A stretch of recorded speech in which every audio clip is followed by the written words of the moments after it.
आज द्वारिका की सुधर्मा राजसभा में नारद मुनि पधारे हुए थे। उनके साथ उद्धव, सात्यकी और अन्य वरिष्ठ एवं विद्वान जन उपस्थित थे। भगवान श्री कृष्ण एक महत्वपूर्ण विषय पर चर्चा कर रहे थे, एक ऐसा विषय जो इंद्रप्रस्थ में युधिष्ठिर महाराज से संलग्न था। चर्चा के दौरान श्री कृष्ण ने नारद मुनि और उद्धव का मत पूछा और अंत में एक महत्वपूर्ण निर्णय लिया गया। लेकिन क्या विशेष चर्चा हो रही थी आज और कौन सा निर्णय लिया गया, ये हम जानेंगे आज के इस कार्तिक मास विशेष कथा में। तो चलिए प्रारंभ करते हैं।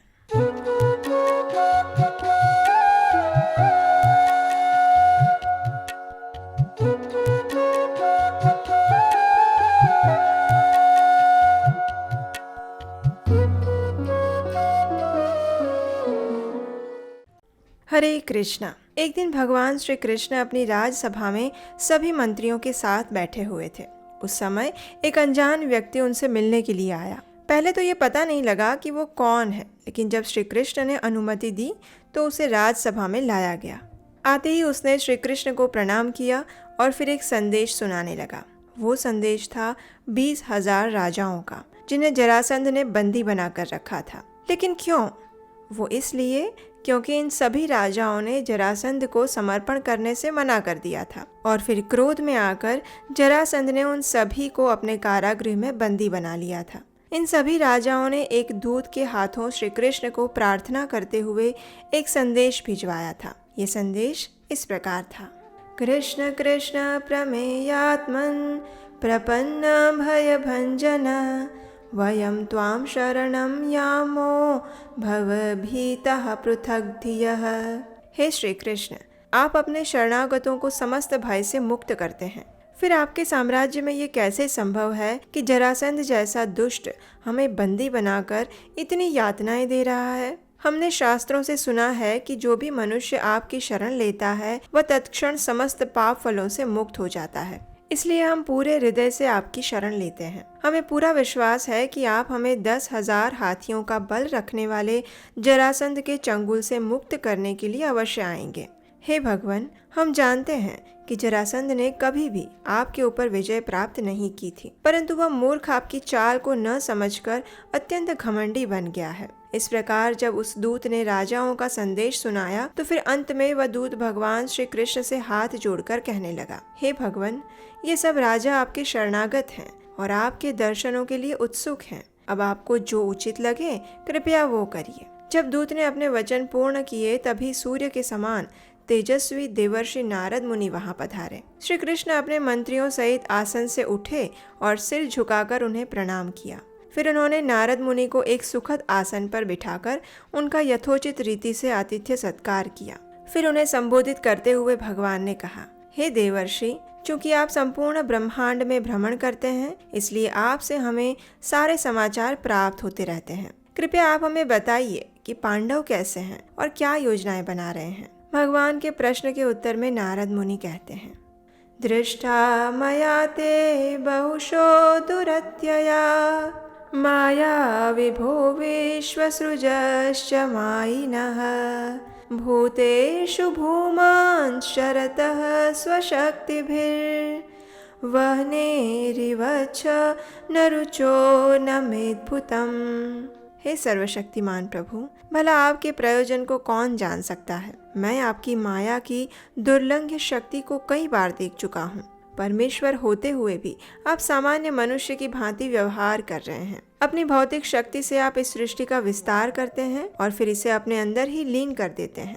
हे प्रभु, आपको नमस्कार है, जिनकी दिव्य शक्ति अचिंत्य है। अब मैं आपको युधिष्ठिर महाराज की योजनाओं के विषय में बताता हूँ। यद्यपि महाराज युधिष्ठिर राजसी ठाट-बाट से रह रहे हैं, फिर भी वे राजसूय यज्ञ में आपकी पूजा करके निष्कंटक साम्राज्य प्राप्त करना चाहते हैं। वे आपके संग के लिए लालायित हैं, इसलिए कृपया आप उनकी ये इच्छा पूरी करिए। इस यज्ञ में चारों दिशाओं से महान राजा एवं देवगण भाग लेने आ रहे हैं और वे सब भी आपके दर्शनों के लिए उत्सुक हैं। नारद मुनि के वचन सुनकर भगवान श्री कृष्ण मुस्कुराए और फिर उन्होंने उद्धव के सामने देखते हुए कहा, हे उद्धव, तुम मेरे सबसे घनिष्ठ मित्र हो और चूंकि तुम्हारी सलाह हर समय सही होती है, इसलिए मैं इस विषय पर तुम्हारे विचार जानना चाहता हूँ। कृपया बताओ कि इस परिस्थिति में हमें क्या करना चाहिए। अब देखिए, उद्धव जानते थे कि वास्तव में भगवान स्वयं सर्वज्ञ हैं, लेकिन फिर भी उनकी आज्ञा का पालन करते हुए उन्होंने कुछ कहना प्रारंभ किया। उद्धव जी ने कहा, हे प्रभु, आपको राजसूय यज्ञ के लिए तत्पर अपने फुफेरे भाइयों की सहायता करनी चाहिए और इसके साथ साथ आपको आपकी शरण में आए हुए राजाओं की रक्षा भी करनी चाहिए। राजसूय यज्ञ मात्र वही कर सकता है जिसने अन्य सभी राजाओं पर अपना वर्चस्व स्थापित कर लिया हो। इसलिए मेरे मत अनुसार जरासंध पर विजय प्राप्त करने से हम इन दोनों कार्यों को साध सकते हैं। जरासंध में 10,000 हाथियों का बल है और पराक्रम में केवल भीमसेन ही उसकी बराबरी कर सकते हैं। जरासंध ब्राह्मणों का आदर करता है और कभी भी ब्राह्मणों की याचना नहीं ठुकराने के लिए विश्व प्रसिद्ध है। इसलिए मेरे विचार से भीमसेन को एक ब्राह्मण का वेश बनाकर उससे मल्ल युद्ध की भिक्षा मांगनी चाहिए और आपकी उपस्थिति में निसंदेह भीमसेन जरासंध का वध कर देंगे।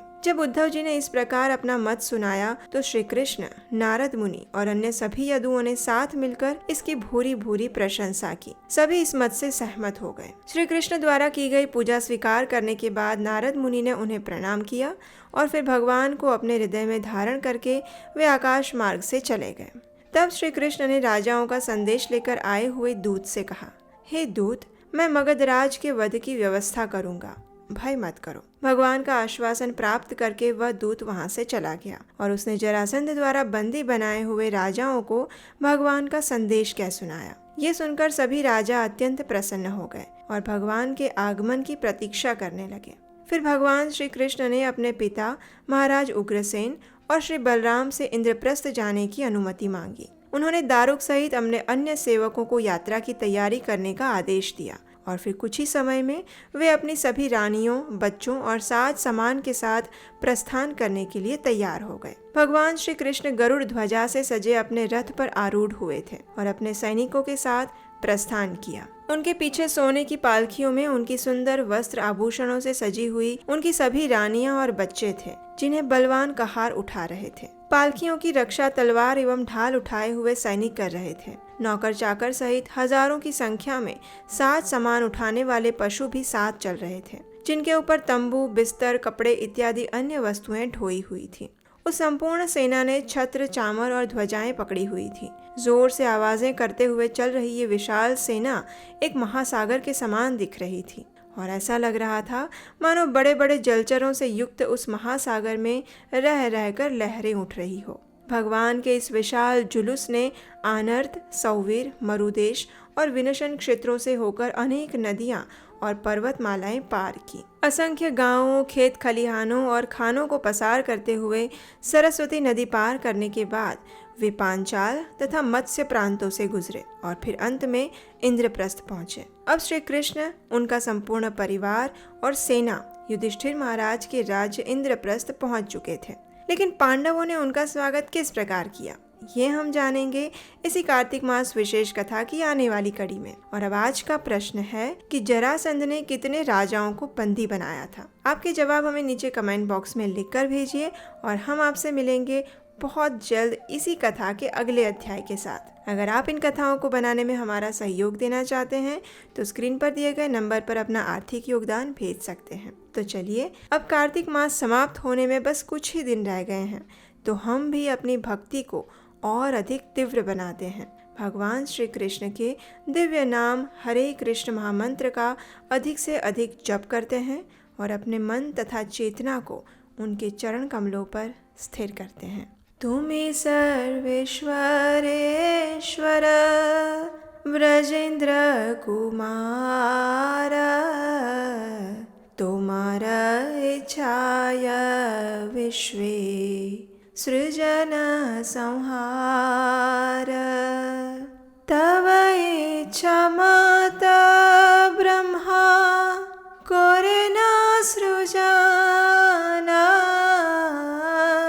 तव इच्छा माता विष्णु करे न पालना, तव इच्छा माते शिव करे न संहार,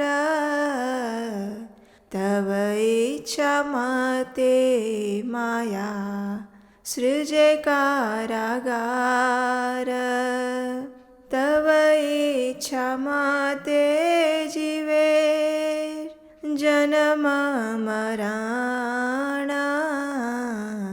समृद्धि निपात दुख सुख संघटना